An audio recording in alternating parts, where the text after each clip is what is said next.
বাংলাদেশের চলচ্চিত্র সিনেমা অঙ্গন সম্পূর্ণ বিপর্যস্ত এবং এটাকে সংস্করণ করার খুব জরুরি। কারণ রুচিসম্মত অ্যাক্টিং হচ্ছে না, রুচিসম্মত স্ক্রিপ্ট আসছে না, সব কমার্শিয়াল হচ্ছে। এজন্য আমরা দেখতে পাই যে আমাদের মিডিয়া ইন্ডাস্ট্রিতে সম্পূর্ণ বাজে বিষয়গুলো তুলে ধরা হচ্ছে।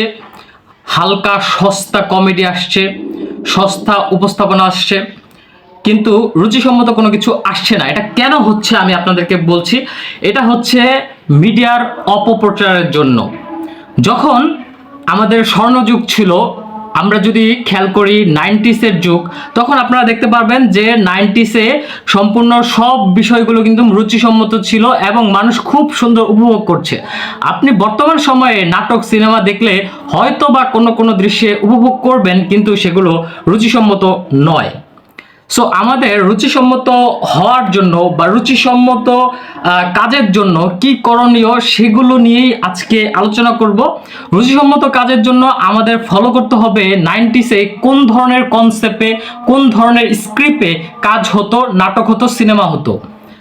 একটি উদাহরণ দেই, হুমায়ুন আহমেদের স্ক্রিপ্ট দেখবেন, সেখানে আপনি ইমোশনকে টাচ করতে পারবেন, কান্নার দৃশ্য ছিল এবং সেটা খুবই হার্ট টাচিং ছিল এবং খুশির হিউমার এগুলো ছিল।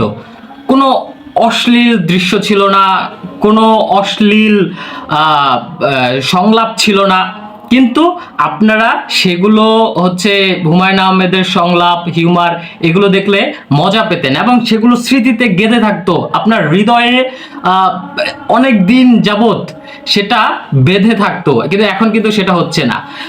বর্তমান সময়ের একটা উদাহরণ দিই, আপনি ব্যাচেলার পয়েন্ট দেখেন, ব্যাচেলার পয়েন্ট দেখে বাংলাদেশের যুব সমাজ খুব আনন্দিত হয়েছে, কিন্তু ব্যাচেলার পয়েন্ট দেখে আপনার হৃদয়ে কি কোনো স্মৃতি রয়েছে?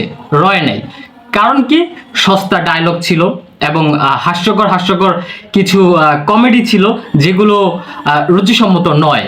সুতরাং আমাদের বর্তমান সময়ে যদি আমাদের মিডিয়া ইন্ডাস্ট্রিকে বাঁচাতে হয়, তাহলে অবশ্যই রুচিসম্মত বিষয়গুলো আনতেই হবে।